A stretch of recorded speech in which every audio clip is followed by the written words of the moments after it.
question is, and I'll start with you, Stuart, what do Spurs and Daniel Levy do right now? Well, it was clear last summer that they had a lack of transfer kitty, let's say. They strike me as a club that don't particularly change that philosophy. They've gone into this season, they've not spent last summer. I'm not overly sure they'll go and spend it this January, personally. I think they'll just take their medicine, wait till he's back, fit and available.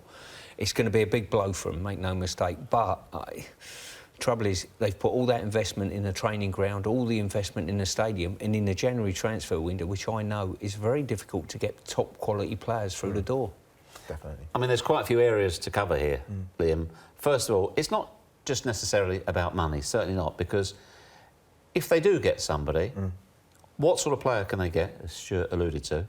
And secondly, once Harry Kane's fit, what do they do with him? Yeah, that's exactly the conundrum that Tottenham and Daniel Levy, Pochettino face. But I praise Tottenham in the summer because I think they realise they've got an outstanding head coach at the club who's performed nothing short of a miracle to have Tottenham even be in a position to challenge the likes of Liverpool and Manchester City.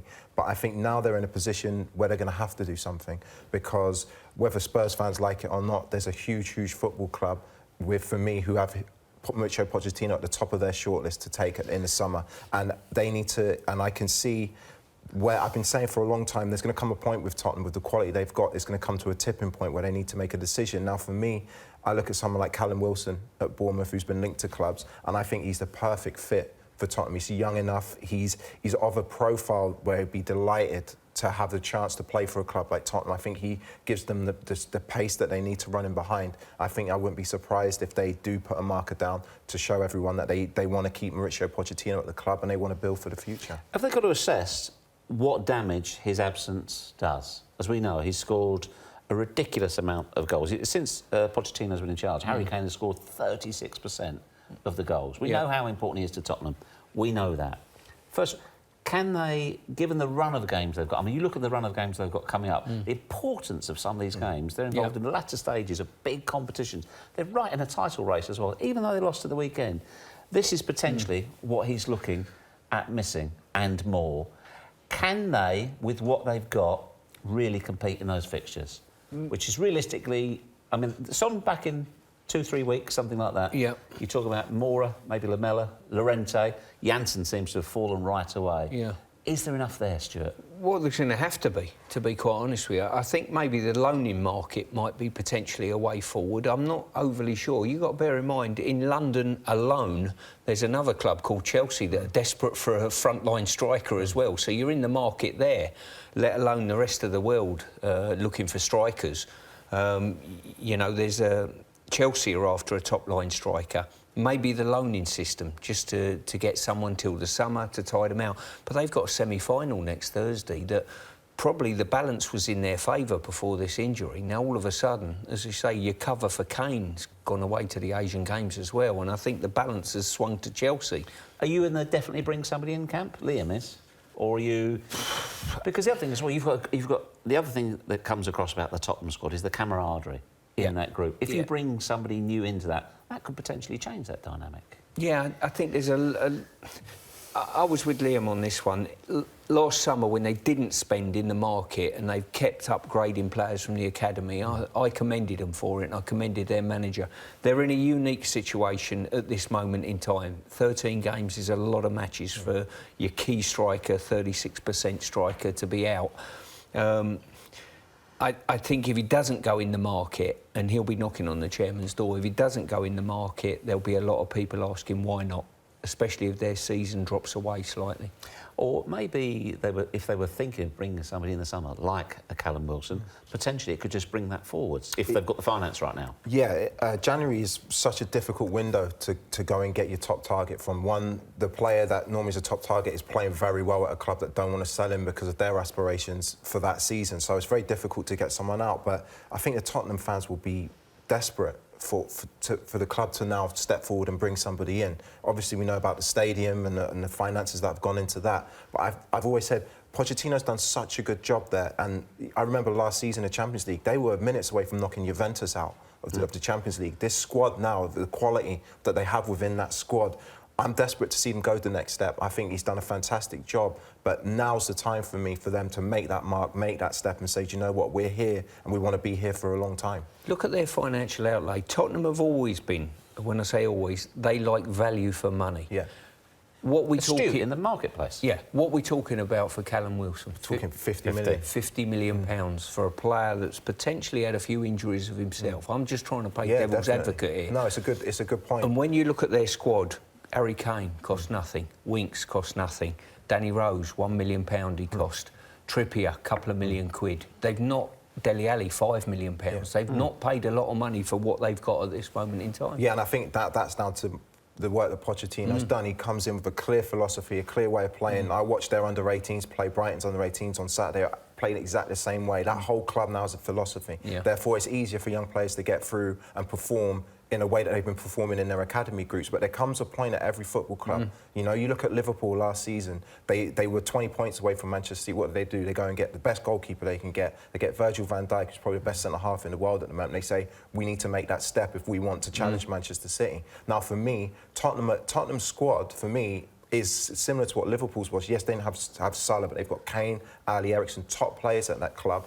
Now they need to make that step. Otherwise, the likes of Eriksen will look to go. Dele Alli will start saying, well, my ambitions... Yeah. I think that club's now at a tipping point, and it's down to the fact they've got such a good squad and such a good manager at the football club. Are we getting ahead of ourselves? If you look at those fixtures, once again, as you said, Son's talking about returning in 2-3 weeks. Yeah. So he's not going to be missing for that long. And as you've said previously, he has been a more than able deputy. So are we over-dramatising this? Is there no reason why, if they can get through... It's not looking at getting through the next couple of months. If they can get through the next, well, basically Son's absence, then they'll be OK.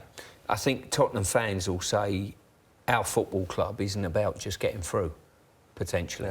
Yeah. Our football club's about going into matches with a double handful and players on the bench that can come and impact. They've got used to that now. They've got used to winning games. It was interesting to see Pochettino made a statement last week, I think it was, about the chairman, how big are we as a club, that sort of thing. And the timing of this injury has probably dovetailed just nicely with that statement that I think was aimed at the boardroom. Listen, Tottenham and his position has been discussed on here quite a few times, and Tottenham fans are irate at the thought of him leaving. Having sat down and spoken to Pochettino myself, I think what he's saying is, look, I want to stay, this is the club for me, but because he wants the best for the club, he's saying we do need to change the way we operate. He's not saying to Daniel Levy, my way or highway. Yeah, 100%. He said, come on, Daniel, we've worked together, we need to go to the next level. I think every Tottenham fan will say he's done such a superb job there. Like you said about the transfer outlay, I don't see many managers being able to operate under the budget restraints that he's been under to produce a team that one play the way they do and get the results they do. Up until the Manchester United game, they were still in touch with Liverpool and Manchester City, who, by the way, have spent absolute millions to get their clubs, and with top managers, by the way, in charge of their team. So I think Pochettino's done fantastically well. For me, I would love to see him stay at Tottenham. I'd love to see him see the whole job through with players. You see Carl Walker-Peters coming. The list of players that have come through from the academy to make debuts at that club's fantastic for the club. I would love him to stay there. But there comes a point at every football club where you need to make a decision. Who are we? And I think the fact that Harry Kane's got injured, as you said, has made it come quicker than maybe in 6 months' time. If you were Poch, would you want another player right now? 100%. I think you'd have to go in the market and get one. Let me ask you another thing, both of you. Would you be concerned that 3 fairly serious injuries that Harry Kane has had have all been ankle injuries? Is that unfortunate? Is it that where he plays, and he does get kicked from pillar to post as well? Or would that worry you, or is it just part and parcel? The importance of him to the team and the fact that he has copped a few injuries to the same area, they'll be all over that. The medical team will be all over that. They'll be looking at characteristics of the injury, how have they occurred. And if your golden goose has copped the same injury on a couple of occasions, and we had it, I went to Newcastle, and in the first pre-season, Alan Shearer went over with his ankle and missed 7 months of that first season. And without him, to lose goals out, it's a big problem for any team, you know? Definitely. Definitely. I think every player has certain areas that they're more susceptible to injuries, and in Harry's case, unfortunately for him, it's the ankle.